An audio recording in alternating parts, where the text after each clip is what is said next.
It's Eddy Wilson, financial professional. You are now tuned in to the Level Up Show. Level Up. Greetings, ladies and gentlemen. This is the Level Up. I am your host, NKOSI King. I am your host, MIKAEL, KEBEDE.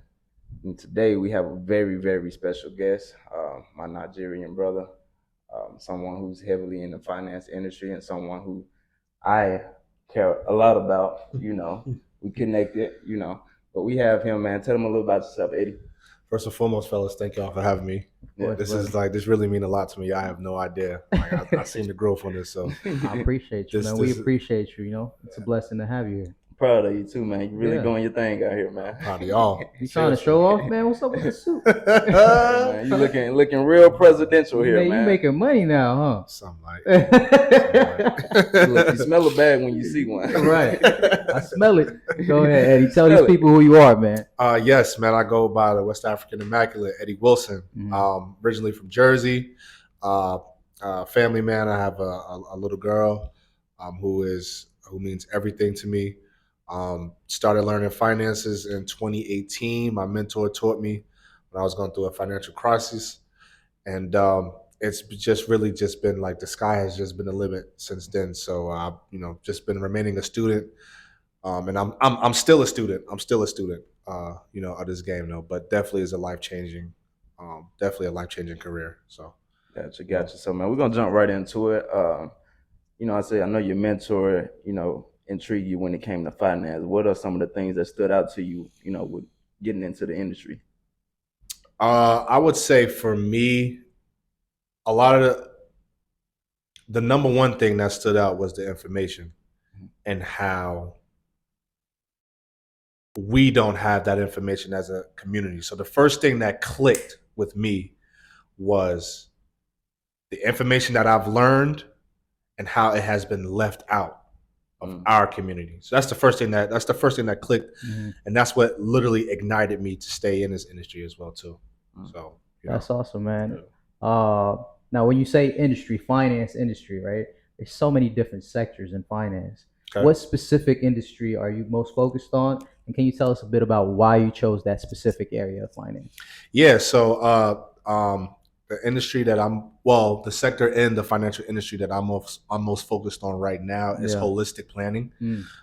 So you have all types of course, dealing with just strictly insurance and banking, of course, as well too, trading, the list goes on. But holistic planning is the actual planning of finances and, helping individuals reach their financial goals. What really interested me the most about it, well, number one, my mentor is also in holistic financial planning as well too. So, I kind of look up to him, as like a father figure. So of course there's an emotional connection to holistic planning as well too that comes with that. But again, kind of just piggyback into the information I started learning when I started to learn about holistic planning, I just saw what we was missing as a community, and I clinged on to it, from that point. But yeah, holistic planning. It's interesting because a lot of people, the word holistic could be kind of misinterpreted, right? That's right. That's the first time I've actually heard of holistic financial planning. Okay.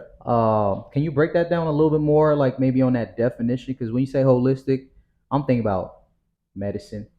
Okay. Right. I'm thinking about like herbal medicine, spirituality. Right.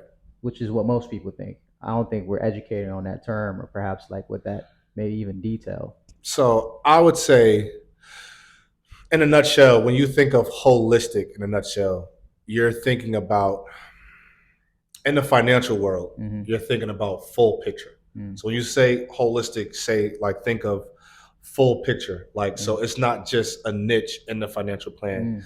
I'm working towards being the individual that's going to literally do front to back, left, right, and inside, financial planning, literally from start to finish, from the very, very basic budgeting principles to actually drawing out and positioning your money to hit these financial goals that you want to do. Outsourcing for resources that I may have through the networks and connections that I have for my clients as well too. But ultimately, holistic planning is in a nutshell, in the most simplest way possible, the full picture. I love that. That's good. And what are some of the biggest challenges that you face in the industry today, would you say, that you're dealing with? Prospecting is the biggest challenge. What it is that this is a relationship business, so it's a business that's off trust. People trust what you know, but also too, people trust who knows you, in a sense. So, I jumped into this full time this year, so technically I'm still new. So, I mean, again, I don't know everything, right? Of course, there are things about holistic financial planning that I don't know. There's always room to grow, right? There's always room to grow. When you say they trust what you know, are they questioning what you know, or do they already up front trust what you know? So it's based off expertise, right? So let me give it to you a scenario like this, right? So let's say you're a specialist on cars, right? But you just started a mechanic, right? I don't know no one in the area that's going to your mechanics, and I never really sat down and did a diagnosis with you on the mechanics of my car. But you got, this guy who's been in the car fixing business for 5 years. I know that my uncle goes to him. I know that my best friend goes to him. And then also I've actually, been around him and heard him talk, the ins and outs about, cars and how to fix them and stuff like that. So it's the same thing applies with finances as well too. So it's like when you're meeting people you don't know, I'll start there. When you're meeting people that you don't know and you tell them that this is what they do, it's often just oh, okay, it's good to know. You know what I'm saying? Like, so what it is that you have to, the way of prospecting is kind of different.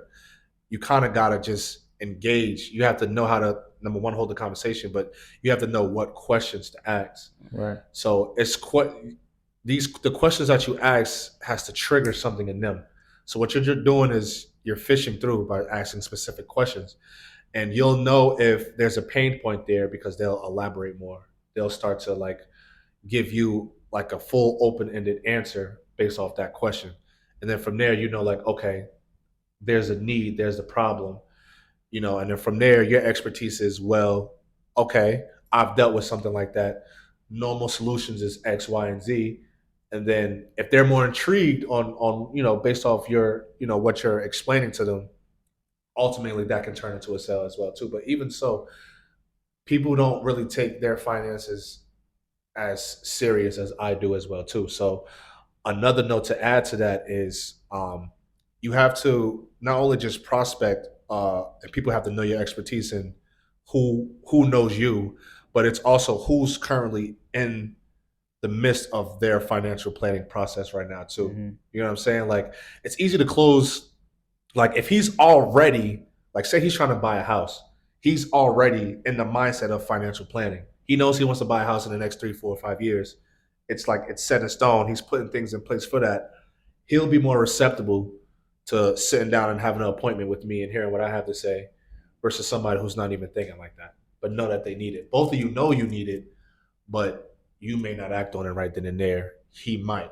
Right. You get what I'm saying? Most definitely. So, most definitely. I got a question for you as far as financial planning, right? For people who are planning or perhaps thinking, you know what, let me put it this way.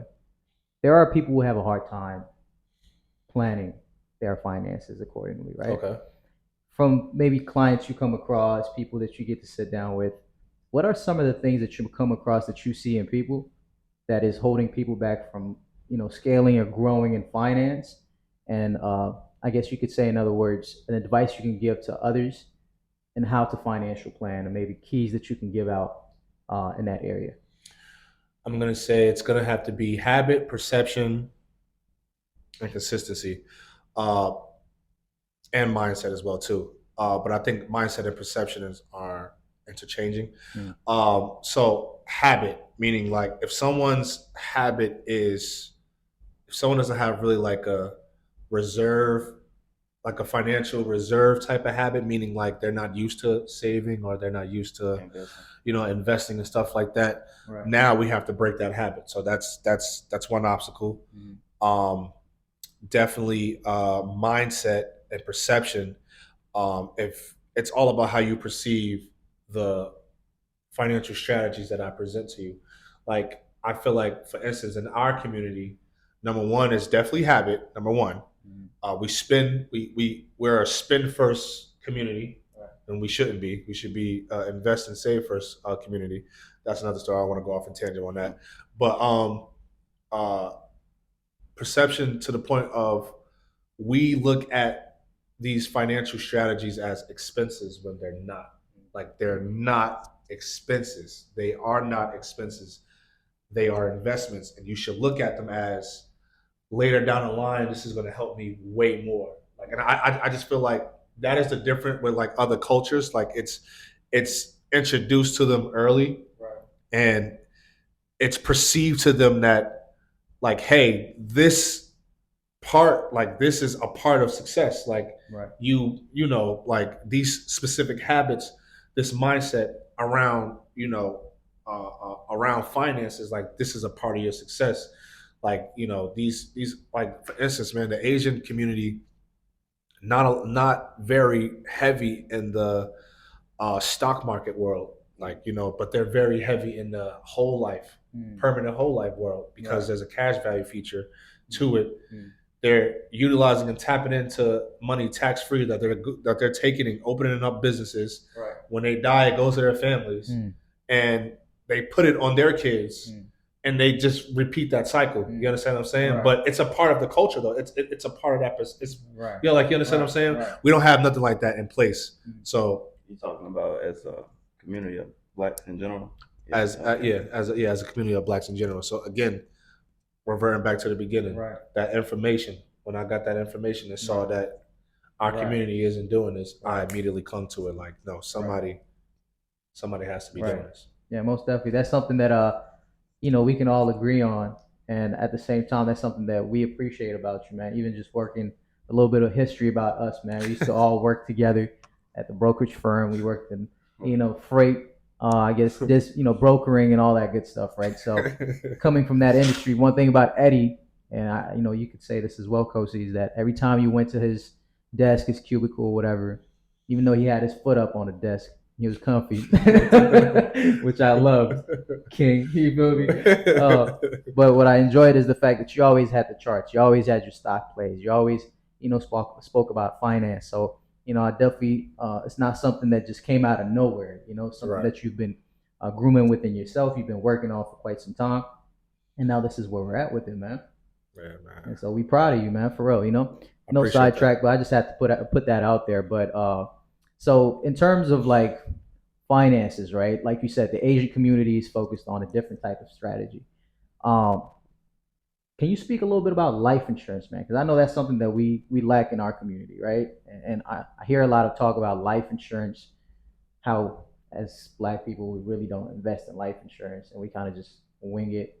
You see all the signs, you got family on the street. You got family, when I say on the street, they're on the freeway with a sign when a loved one passes away for a funeral. There's shirts and all kinds of stuff that are being sold to make up for the finances in terms of like the cost of burying a family member, right? Mm-hmm. And this all comes and falls on life insurance. Can you educate us on the different types of life insurance, and like what is, for someone that's in their maybe 20s, what is the best type of life insurance to kind of like look at or maybe even invest in? Okay, so that's a good question too, by the way. Mm-hmm. Straight up 101, right? So life insurance, the purpose of life insurance is, let me bring it to the holistic planning aspect of things, right? So when doing a financial plan, the first thing you want to take care of is make sure that it's straight and is in order, because these are the pillars of your financial plan. And is substantial cash flow, or just dependable cash flow, cash reserved, 3 to 6 months of your expenses and your savings, and debt management.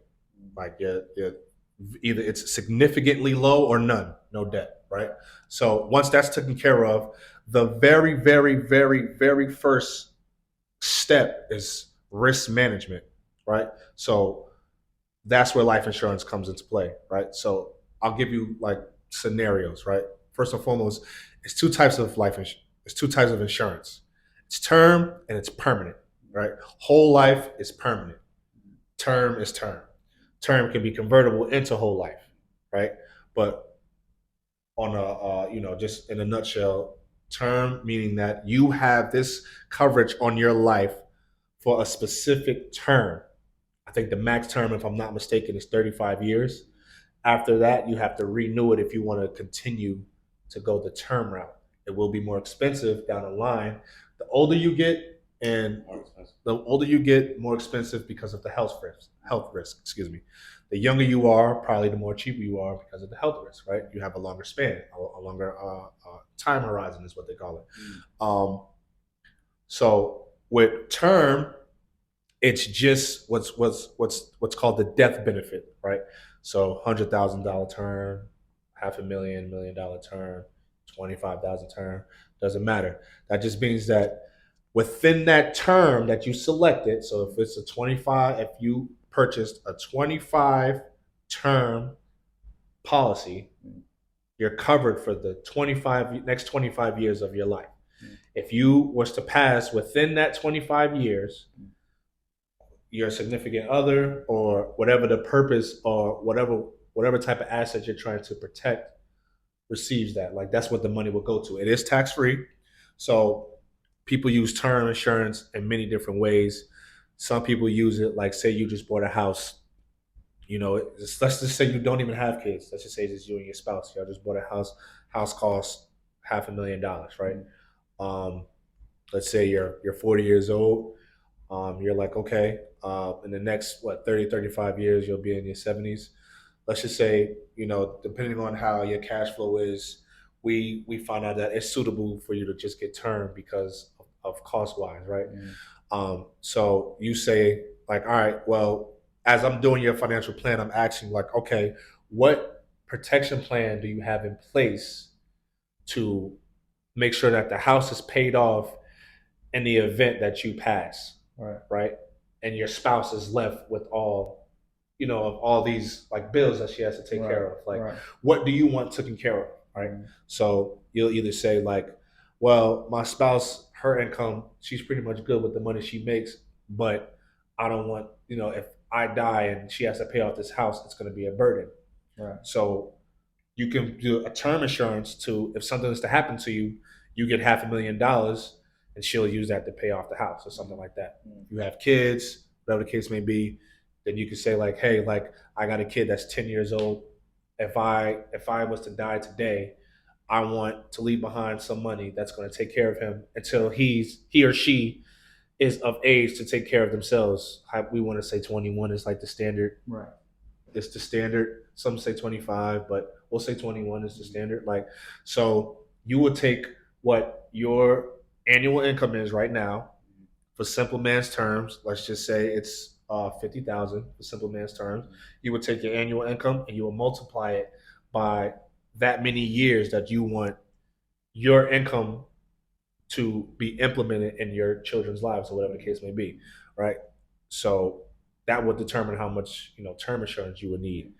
Permanent insurance has two features to it, and it's used in many different ways. So it's used as risk management, of course, but it's also used as what's called a bond alternative. So as we know, stocks and bonds, equities and stocks and stuff like that. Bonds is more of like fixed investments, they call them in a sense, right? It's not as volatile and stuff like that. It's a steady return. So people use whole life permanent insurance as a way of that as well too. They also use it as a retirement income supplement in a sense as well too. So I'm gonna tell you why.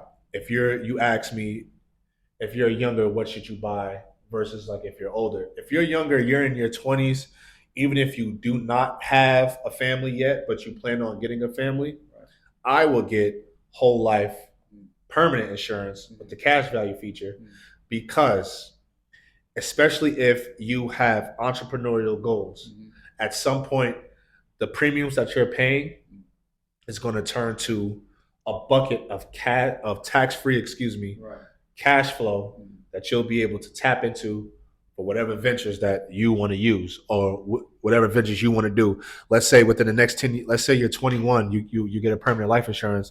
You say like, yo, I want to buy my first house in my 30s. Like, you'll have that down payment to buy your first house in your 30s. Now, whole life is, they have it to where they have some whole life policies that's strictly targeted for cash accumulation, and then they have whole life that's targeted for death benefit, right? So that just means like, the least amount of years you pay it up, the bigger your cash grows, but of course the premiums are more. The more amount of years it takes you to pay up the policy, the more affordable it is, but the more it's more like in favor of the death benefit. But in a nutshell, that's the difference between whole life and term. I hope that answers. There you have it, ladies and gentlemen. Yeah, man. So you see, he know a lot about the life insurance. He actually the one who got me into life insurance, of course. So I applaud you for that, my brother. Thank you, brother. Thank you. But for this information, there's clearly a lack of this information in our community. What are some of the ways you're going about tapping into the mindset, especially the younger generation, and helping them get into life insurance and whole life insurance, term life insurance as well? So, I mean, right now, that's still actually fully under works, because it's I'm in a trial and error kind of mode right now. But definitely, what I'm hoping is utilizing, of course, social platforms and stuff like that. Finding ways to. I've been gravitating a lot to, like entertainers and stuff like that as well too. Really servicing them and helping them out, because the entertainers are the most influential. Aside from, you got your politicians and stuff like that, but in all actuality, everyone's copying entertainers right now, like from fashion to film to music. That whole space, mainstream media, and whoever are the players in that's who people are following. But these are the people that are the most financially illiterate. So we need more edutainment. So I like that. We need way more of that. But what it is that definitely what I have been doing though, and I know it's only like a small, it's a small piece of the pie, but it's something. Just been going lately. I've been going to the youth, to these elementary schools and stuff like that, and reading actual like financial books, like it's like little books about like saving money and stuff like that. Just kind of just like starting there with the organization that I just joined, the Emerging 100s of South Metro Atlanta. I'm looking to move into the Economic Development Committee. That's beautiful. To where I'll be able to actually now really boots to the ground, start putting some of these ideas together, where I'll have some like support in that aspect, and really like getting in front of a lot of the youth. Me personally, I think go to the youth, man, like, and just kind of educate them on the difference of it. I think our youth now, this generation, is a little bit more receptive because of the access to so much information that we have. Just actually like a show and tell kind of thing. Like, man, we talk about generational wealth all the time, right? But it's actually more simpler to attain than we think. We think we got to make all this money first to do it. Nah, if you got if you have discipline, and if you have a sustainable cash flow, it could be under, someone making under $100,000 a year can still achieve generational wealth just simply through life insurance. One of my teammates has a case right now. Actually, she's my sales mentor. She has a case right now where this person just got left close to $2 million. And it's just because their spouse bought multiple life insurance policies. While their spouse was living, their spouse did not make over $100,000 annually. That's great. But was able to leave behind damn near $2 million. That just goes to show you, it's really actually more simpler than you think. Keep your debt little to none. Right. keep your cash flow consistent, and have money reserved. When you got those three things in place, you can literally start to establish generational wealth. Literally, like it's mind blowing. But yeah, does that answer your question? Yeah, man, you helped me out a lot. Eddie, I know we quizzed you a lot on on a lot about what you do in the finance world, but can you tell us a little bit about your upbringing, man? I know you're from New Jersey, you're Nigerian. How does those two worlds combine and kind of create the person you are today and give you the perspective that you have? It's a good question, man. Definitely want to tell my story. I'll be brief. My mom was a drug smuggler. She had a route from Thailand, New Jersey, back to Nigeria. She was being watched by the DEA here in Nigeria. In the United States. Excuse me. Yeah. And on her way to Thailand, she was pregnant with me at the time. She got caught smuggling in Thailand. They put her in prison. She gave birth to me while she was there in prison. After 6 or 7 months, I was put into foster care, and she served from 95 to, I want to say, to 2003. She served her time here in federal prison. Ultimately was just deported. She did try to fight for, to get me back or whatever the case may be, but just didn't turn out that way. God had, other plans. They deported her. I was, raised in in a home with other, foster kids as well too. But we family, we blood. You know what I'm saying? Like we don't really just like me and you blood. Yeah, yes sir. Yeah, man, that father was never in the picture. Of course, even the family that I was sent to, no male figure was kind of there. So, but my mother was tough as nails. She was in the military and stuff like that. She was a very disciplined woman. But she was a sweet woman as well too. But she didn't play no games. So I would say like that. She definitely instilled discipline in me in an early age, and she just always would tell me like number one, you got 2 strikes against you. You're a black man. You're a black man in America. You know what I'm saying? So she just was like, she would beat that in my head. Like you have to work. Like you have to work twice as hard as the next person because of these strikes against you and stuff like that too. So that's something that's kind of just been embedded in my head. Fast forward, met my significant other who I'm with now, and we have a beautiful daughter. I moved down here specifically to raise my daughter, and I also felt like I hit a ceiling in Jersey. Love Jersey, man. Jersey's tough as nails. Jersey's funny. The food is good. The people are very careful. But I just felt like I reached the ceiling there. I felt like I hit a lid, and there was nothing else really challenging me or kind of So I felt like the environment was holding me back. So I wanted to come to Georgia. This is the mecca of Black excellence, of course. You understand what I'm saying? And I wanted to be fully submerged in it. I came down to visit like 3 times prior to, and I just felt like I was at home. So that's what brought me to Georgia. And yeah, that's awesome, man. I love that, man. That's a beautiful story, man. I love you, bro. I love you too, bro. Real talk. I'm really proud of you, man. You know what I'm They saying? about to hug and cry, man. Y'all making me teary, bro. I love all this brotherly love. I really love y'all too, man. Black man love, bro. I swear to God, I love y'all, bro. More than y'all know, bro. I came down here. It's just me and my girl. I came down here, so y'all definitely family, like for real. And I love the man that you've turned into. Despite a beautiful story. Thank you, bro. I appreciate it. It's actually a story that I didn't know before. So you guys are getting, as I'm getting it too. But we appreciate you for sharing these stories, man. Because it's there's people out there who are going through things as well, right? And that's one thing we want to do in our podcast, man. Sometimes we want to get straight to the meat and give people just like the value of of course, how they can grow in entrepreneurship and business and things of that nature. But we also understand there's a story behind every person. And that's really what drives us at the end of the day, right? Our purpose and where we come from and why we do the things we do. And so thank you for sharing that story with us, man. Man, thank y'all for giving me the platform. Yeah, sure, man. I got one last question before we end the show here. For you, man, what do you see yourself in the finance industry, say 5 to 10 years now? What's a long-term goal for you as it relates to finance? So It's so much. Oh man, I wish there's so much more I could speak of. Long story short, because me and him may be able to help you out, man.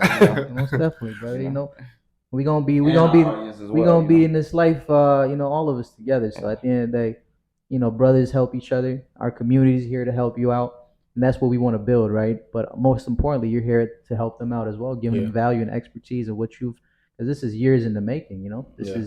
This ain't just came overnight. This is stuff that you had to really train for, study, and groom yourself in, and again, we just want to exchange some value.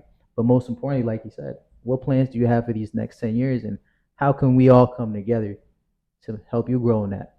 So within the next 5 years, I'm gonna say that I'm gonna have all my licenses, which means like my securities license and my investment advisory license, to where I'll be able to fully do the holistic financial planning.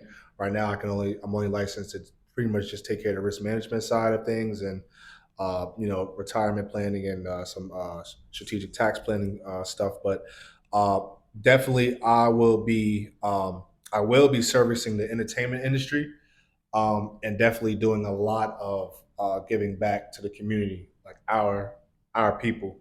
Yeah. So just holding like a lot of I like the whole reading to the kids and stuff like that. That's something I'm actually, it's one of my ideas to kind of bring forth to this organization as well too, that we actually maximize that and scale that. So within the next 10 years, to change the statistics on the wealth gap with Black people. And that's going to be through your political status or nationality. I'm going to be getting a lot of people out of debt. I'm going to be canceling a lot of people's mortgages. I'm going to. It's so much. So much, man. I understand. I'm going to be making a lot of. I'm going to be in a position to be making a lot of people tax free and stuff like that too. So, but it's in the works. Again, it's a lot I can't disclose yet because it's not fully set in stone just yet. But I'm going to be in a position to where I'm not just going to be closing the wealth gap. I'm going to be freeing my people. So for sure, man. It's been beautiful having you on, Eddy. And since this show is about leveling up, man, and you did give some leveling up information, of course. What are 3 words that you can apply to our audience to give them in order to level up their life? Three words. 3 words.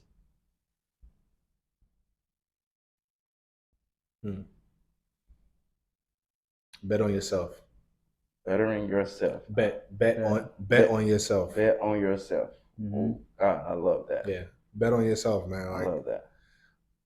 At the end of the day, like it's like I've learned, like you're the only one that's going to see a vision. It really don't even matter. Like you're the only one that's going to see a vision, no matter how someone may think that they see a vision as well with you. You're the only one that's going to see a vision. People are not going to see your vision until it fully comes into fruition. So bet on yourself. Just because someone doesn't see your vision doesn't mean that your vision won't come into fruition. You know what I mean? Like without a vision, you lost. Without a vision, you lost.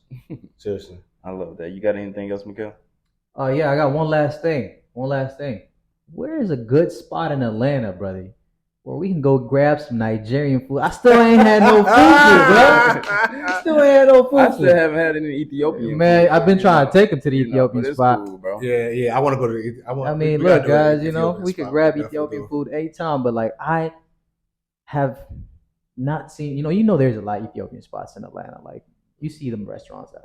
But I don't hear a lot of. He made me some couscous the other night, though, bro. Oh, I can't give him that. It's Mediterranean, it's not Ethiopian, but you know how he used to judge my cooking, right? Yeah. Man, I changed that brother's life. He was in Mississippi, and I was cooking. He FaceTime, we were talking business, whatever.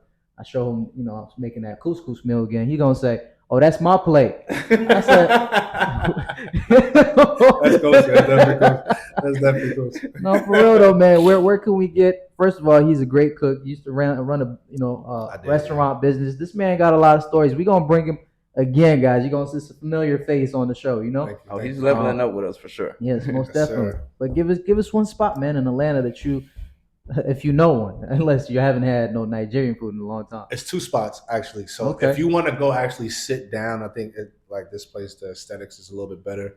I would go to Ike's. Ike's. IKE''S. Okay. It's Ike's African Cuisine. They're in Norcross, actually right around the corner from me. Okay. But if you want to, if you're looking for a place to like that's like aesthetically pleasing and you want to kind of sit down there, right? Ike's. You're looking for a spot you want to carry out, you want to take out. Yeah. Little Lagos. You know what? Little Lagos is right next to Little Therapy. Yeah. Next to Lions. Exclusive. Yeah, exactly. I was there for New Year's. He pulled up on me actually. Lagos. Remember you came? That's the spot you came That's on. The new spot? Yeah, it's right next to Lions. Okay. Yeah. Like 2 doors down. Little Lagos. Yeah, Little Lagos is a vibe. Oh my God. Free promotion, man. Yeah, that's right. Free promotion for real. Yeah. But they food both like we're gonna tag you guys. We want credit for this one. Top tier. We're gonna do a mukbang. Mukbang video coming soon. Me, I'm a whole fish guy, so I go for the snapper. For me, Ike's snapper is better, but Little Lagos jollof is better. Jollof. So there you guys have it today, man. We got the jollof, the fufu. Y'all know where to get the food. Y'all know where to get the financial literacy. And more importantly, man, make sure that you subscribe, like, comment, keep the discussions going. We appreciate all the support and the love. And one last thing, my bad, guys. One last thing. Go ahead, Kosi. What you got? Where can they find you, Eddy? Right, there you go. Y'all can find me on LinkedIn, Eddy Wilson. Y'all can find me on Instagram, Kingsley_Sovi. So, funny story, treading back to like my story and stuff like that. Kingsley's actually my birth name. That's like the name I was birthed with. Kingsley Sovi Kingsley Sovi Bista Sovi. So that's the name I was, born with. So Sovi is spelled SOVE. So it's Kingsley_Sovi SOVE. And y'all know we're gonna put it in the description. But outside of that, we love you guys. We appreciate y'all. Y'all continue to level up. Until next time. Next time, baby. Love. Peace. There you go, fellas. That was good. That was solid, man. That was solid, baby. Look at y'all, man.